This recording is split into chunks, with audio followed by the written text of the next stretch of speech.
And I want to read you a short story by the great Palestinian writer, Ghasaan Kanafani.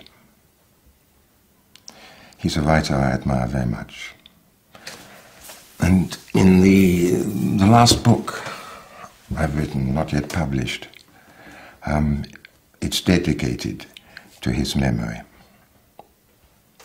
He was assassinated in 1972 by the Mossad, the Israeli secret police.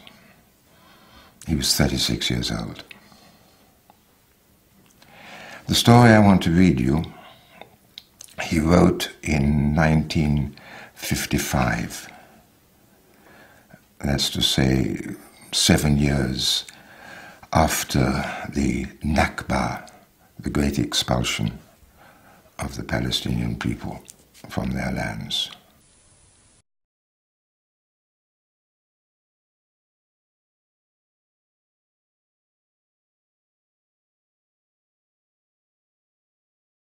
Dear Mustafa, I have now received your letter in which you tell me that you've done everything necessary to enable me to stay with you in Sacramento. I've also received news that I have been accepted in the Department of Civil Engineering in the University of California. I must thank you for everything, my friend. But it will strike you as rather odd when I proclaim this news to you. But make no doubt about it. I feel no hesitation at all. In fact, I'm pretty positive that I have never seen things so clearly as I do now. No, my friend, I've changed my mind.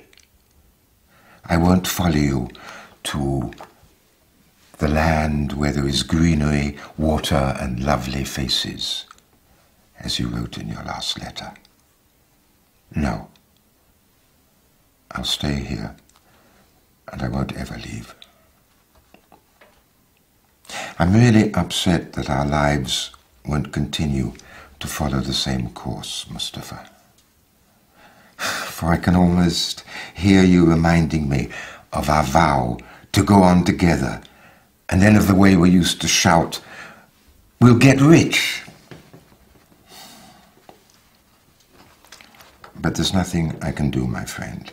Yeah, I still remember the day when I stood in the hall of Cairo Airport, pressing your hand and staring at the frenzied motor of the plane. And at that moment, everything was rotating in time with the ear-splitting noise of the motor. And you stood in front of me, your round face silent. Your face hadn't changed from the way it used to be when you were growing up in the Sharia quarter of Gaza, apart from a few wrinkles. We grew up together, understanding each other completely, huh? And we promised to go on to the end. But there's a quarter of an hour now, a quarter of an hour left before the plane takes off. Don't look into space like that. Listen. You'll go to Kuwait next year, and you'll save enough from your salary to uproot you from Gaza and transplant you to California. We started off together, and we must carry on. I hear you saying that to me. I hear you. And at that moment, I was watching your rapidly moving lips. Yet in an obscure way, I felt that you were not completely happy with your flight. You couldn't give 3 good reasons for it.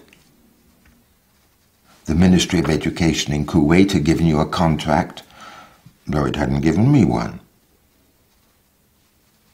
Later, in the trough of misery where I existed, you sent me small sums of money. And you knew my family's circumstances. You knew them in and out. You knew that my meager salary in the UNRWA school was inadequate to support my mother, my brother's widow, and her 4 children. Listen carefully, write to me every day, every hour, every minute. Look, the plane's just leaving. Goodbye. Or rather, till we meet again. Later, the Ministry of Education in Kuwait gave me a contract. My life there had a gluey, vacuous quality, as though I were a small oyster lost in oppressive loneliness. There was a slipperiness to my whole life. It was only a hankering for the end of each month. And in the middle of that year, the Jews bombarded the central district of Sabha and attacked Gaza, our Gaza, with bombs and flamethrowers. I was going to leave this Gaza, leave it behind me, and go to California, where I would live for myself, my own self, which had suffered for so long. I hated Gaza and its inhabitants. Everything in the amputated town reminded me of failed pictures painted in grey by a sick man. Yes, of course, I'd send my mother and my brother's widow and her children a meagre sum to help them to live. But I would liberate myself from even this last tie too, there in green California, far from the reek of defeat, which for 7 long years had filled my nostrils. You know these feelings because you've really experienced them. What is this ill-defined tie we had with Gaza, which nevertheless blunted our enthusiasm for flight? Why didn't we analyze the matter in such a way as to see its clear meaning? When I went on holiday in June and assembled all my possessions, longing for the sweet departure, the start towards those little things which give life a nice, bright meaning, I found Gaza, just as I had known it, was more clamped than the mind of a sleeper in the throes of a fearful nightmare, with its narrow streets, which had their bulging balconies, this Gaza.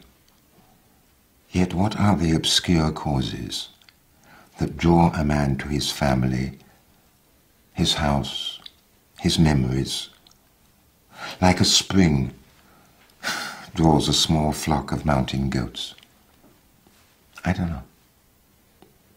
All I know is that I went to my mother's house that morning. And when I arrived, my late brother's wife met me and asked me, she was weeping, if I would do as her wounded daughter Nadia, now in Gaza hospital, wished me to do, and visit her that evening.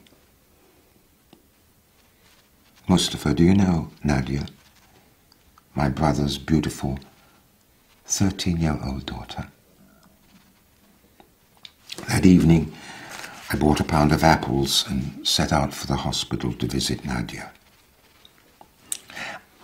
I knew that there was something about it that my mother and my sister-in-law were hiding from me.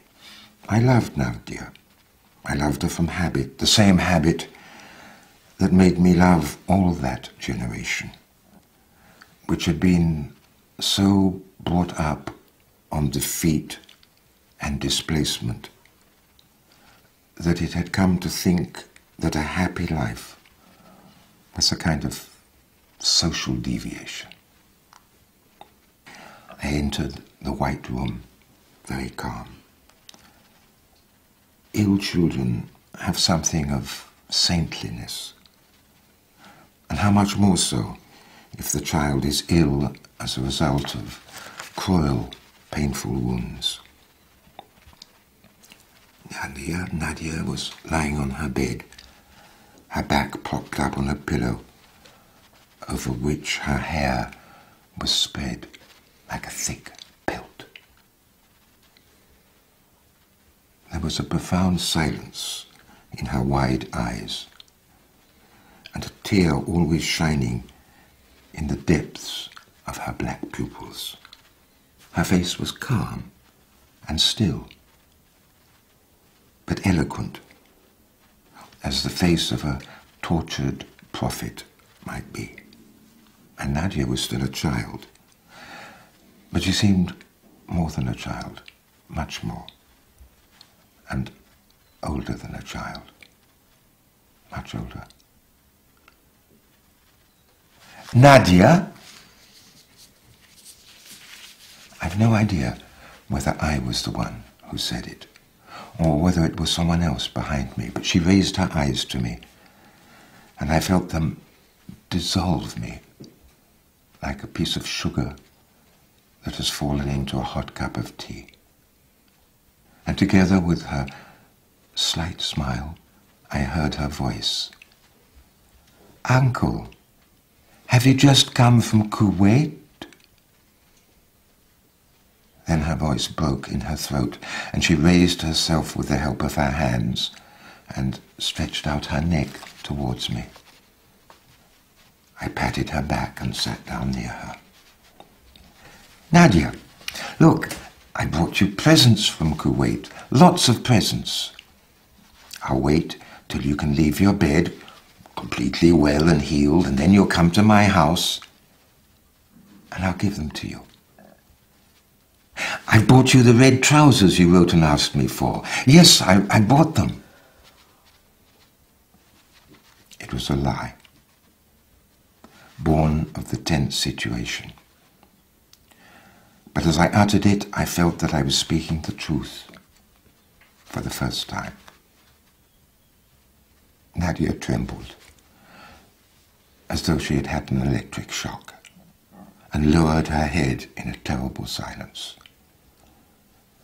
I felt her tears wetting the back of my hand. "Say something, Nadia, say something. Don't you want the red trousers?" She lifted her gaze to me and made as if to speak, but then she stopped, gritted her teeth, and I heard her voice again, coming from far away. "Uncle."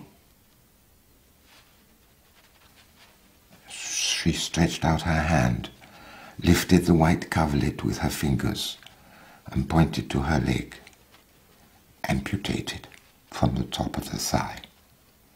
I went out of the hospital in Gaza that day. The blazing sun filled the streets with the color of blood. And Gaza was brand new, Mustafa. You and I never saw it like this. The stones piled up at the beginning of the Shahia quarter, where we lived, had a meaning. This Gaza in which we had lived, and with whose good people we had spent 7 years of defeat, was something new. It seemed to me just a beginning. I don't know why I thought it was just a beginning. I imagined that the main street that I walked along on the way back home, I imagined it was only the beginning of a long, long, long road leading to Safad. Everything in this Gaza throbbed with sadness, which was not confined to weeping. It was a challenge. More than that, it was something like reclamation of the amputated leg. I went out into the streets of Gaza, streets filled with blinding sunlight. And they told me that Nadia had lost her leg when she threw herself on top of her little brothers and sisters to protect them from the bombs and flames that had fastened their claws into the house. Nadia could have saved herself. She could have got out, run away, rescued her leg, but she didn't. Why? No, my friend, I won't come to Sacramento. And I've no regrets. No. And nor will I finish what we began together in childhood. That obscure feeling that you had as you left Gaza, that small feeling must grow into a giant one deep within you. It must expand. You must seek it in order to find yourself here among the ugly debris of defeat. I won't come to you, but you return to us. Come back to learn from Nadia's leg, amputated from the top of the thigh, what life is and what existence is worth. Come back, my friend. We're all waiting for you.